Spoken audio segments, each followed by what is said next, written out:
Hello, today I want to talk to you about The Pacific. Produced by Tom Hanks and Steven Spielberg, released on HBO like Band of Brothers. Very good, but again, I don't quite like it as much as Band of Brothers.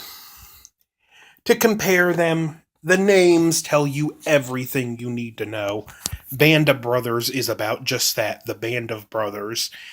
This unit of soldiers that became brothers. Although there are elements of that in the Pacific, it's about the Pacific in there are some things that are rougher than the concentration camp scene from Band of Brothers, especially when they get to Okinawa. A civilian trying to escape with her baby. I don't know what the Japanese hit her with, but she blows up. Another scene where they're firing at civilians and there's a kid hit, and one of the Marines wants to save him, and they hold him back because they can't, and the Japanese soldiers kill the kid. This shows how brutal and violent and polarizing the war in the Pacific is, and in some cases, it's a little too polarizing. And like Band of Brothers, this focuses on real people like John Barcelone, who's from my home state of New Jersey, received the Congressional Medal of Honor, started working for the War Bond Fund because they knew he'd be more good in that, eventually went to training Marines. In spoiler alert, goes without saying here. He gets married and goes back to fighting and gets killed in Okinawa. I mean, not Okinawa, Iwo Jima, I believe. To this day, his hometown, his birthday, is still a holiday. And this is a more psychological film, and it shows how the war affects them. Like, one soldier you see sticking his knife in the mouth of a dead Japanese soldier, and he's pulling out a gold tooth because he's like, gold's like $35 an ounce or something. And it just shows how the war affected their psyche. A later on scene, the soldier that objected to him is trying to do the same thing, and he's like, you don't want to do that. He's like, why not? You did it. And he like gives a flimsy excuse. Well, not flimsy, it's the truth, but what the doctor said about the germs he can catch by doing that. But I know what he's really trying to say is, trust me, dude, I've done that. You do not want that on your conscience. You don't want to have to live with cutting the gold tooth out of a dead man. And it does get emotional at certain points, but for me, it doesn't quite reach the emotional peak Band of Brothers does. The combat scenes again are great, but I'll have to take a little bit of a issue that overall the Pacific, where Band of Brothers felt more gritty, this feels a little too polished, a little too Hollywood at time.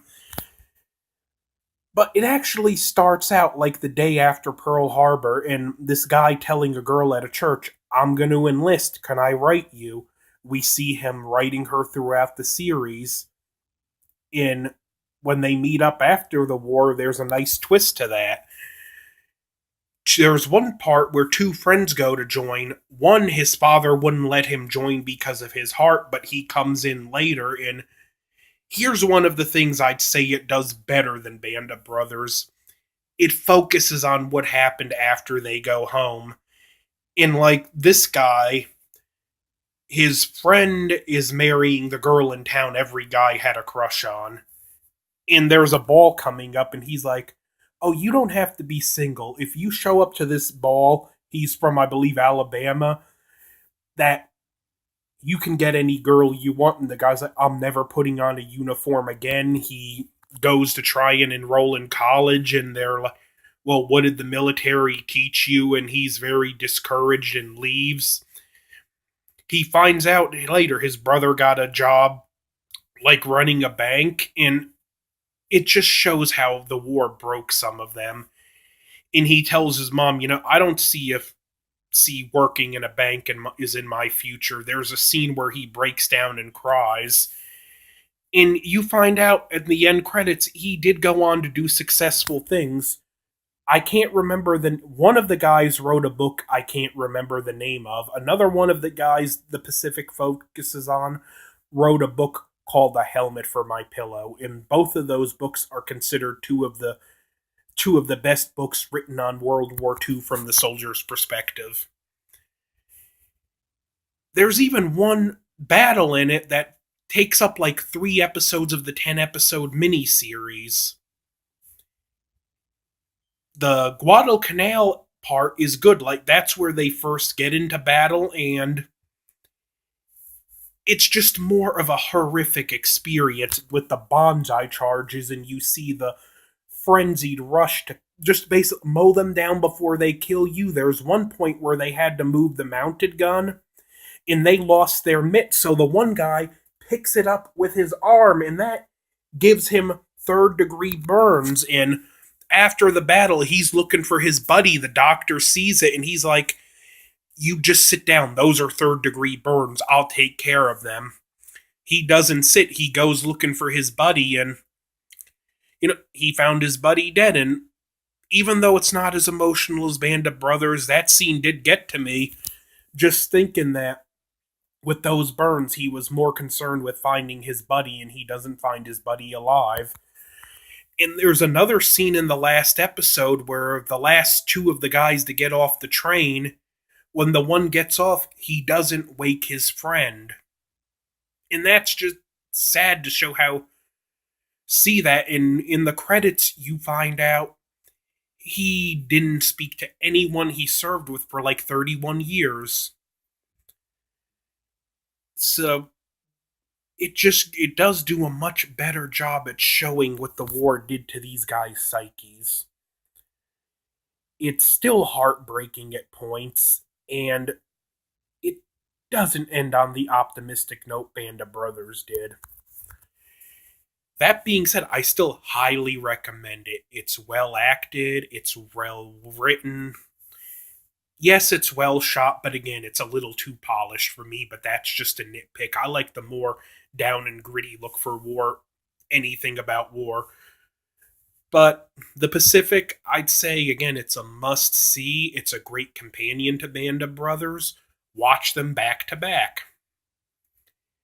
And it gives you a greater understanding of what the soldiers of the Second World War went through on both fronts. Like, there's another scene I really like. When one of the guys is coming home, he goes to pay the cab driver. The cab driver says, "Keep the money." And this guy, cab driver, we find out was in the airborne. He jumped on Normandy. And he's like, "I was in the airborne. I may have jumped on Normandy. I may have done this. But I know how much worse you guys have it, so the ride's free." And I thought that was a nice touch, because as brutal as the European theater was, the Pacific theater was so much more horrific. I mean, even the elements were worse. You had the wet season and the wetter season, and it showed when the rain starts some of the health problems they go through. Like, one of the guys, in addition to health problems, he was just so emotionally and physically exhausted. He wound up in a Marine Corps Navy psychiatric hospital for a while, and that episode with him in the hospital is probably my favorite in the series. Again, I'm not trying to go too spoilery, spoiler about anything about the World War II. The Allies won it, so there's not much I can say, but again, I just want you to see this and just experience it for yourself. Again, this and Band of Brothers must see. So, The Pacific, produced by HBO, check it out. And again, be warned, this is more graphic than Band of Brothers. So, that's my review. Don't forget to hit like and subscribe, or even dislike. That's cool. Comment below if you've seen it, what you think of it, or if you want to see it. Over and out.